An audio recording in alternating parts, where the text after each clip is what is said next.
Hello everyone, welcome to my another video. কেমন হয় যদি জন্মদিনের সকালটা শুরু হয় বড় মার আশীর্বাদ নিয়ে। সময়টা 6:30। ভোরবেলা উঠে স্নান সেরে বেরিয়ে পড়েছিলাম নৈহাটির উদ্দেশ্যে।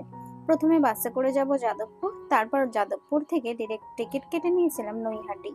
15 টাকা করে টিকিট পড়েছিল। যাদবপুর থেকে 3টে স্টেশন পরেই শিয়ালদা। ট্রেন ছিল আমাদের 7:52-তে।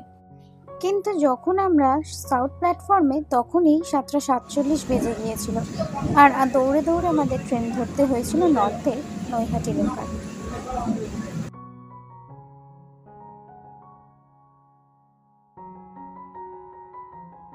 শিয়ালদা থেকে 13টে স্টেশন, তারপরে নৈহাটি। ট্রেনে যাওয়ার পথের ধারে দৃশ্যগুলো ছিল খুবই মনোরম। কখনো কখনো কালো মেঘ, আবার কখনো সেই মেঘ থেকে যেন উঁকি দিচ্ছে সূর্যি মামা। 1 ঘন্টা 5-10 মিনিটের মতোই সময় লেগেছিল আমাদের নৈহাটি পৌঁছতে। স্টেশনে পৌঁছালাম যখন, ঘড়িতে তখন 9টা। স্টেশন থেকে বেরিয়ে টোটো নিয়ে নিয়েছিলাম মন্দিরে যাওয়ার জন্য। খুবই কম রাস্তা। দিনটা ছিল 20 জুলাই, শনিবার, আবার পূর্ণিমা, তাই মায়ের কাছে ভক্তের সমাগমও অনেক বেশি। কথিত আছে বড় মা নাকি খুবই জাগ্রত। তিনি কখনোই নাকি তার কোনো ভক্তকে খালি হাতে ফেরায় না।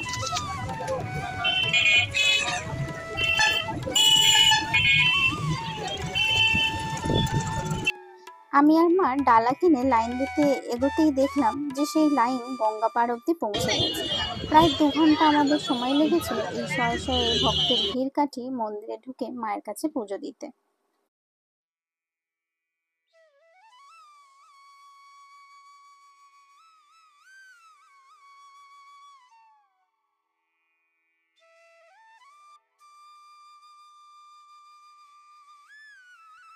সাড়ে 11টা নাগাদ আমরা মন্দিরে প্রবেশ করেছিলাম।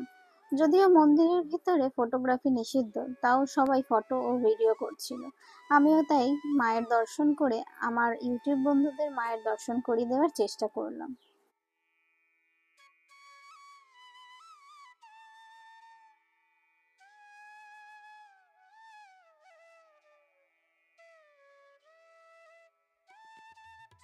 মন্দিরের ভিতর নিজের নাম গোত্র দিয়ে ব্রাহ্মণের কাছে পুজো দেওয়ার ব্যবস্থাও এখানে আছে।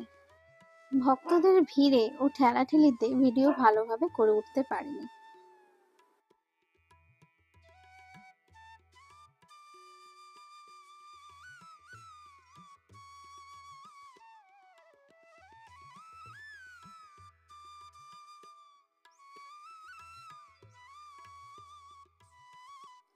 পুজো শেষে আমরা চলে গিয়েছিলাম গঙ্গার পাড়ে।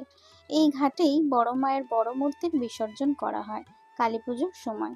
সেই সময় মন্দির বন্ধ থাকে ও কোনো পুজো দেওয়া যায় না।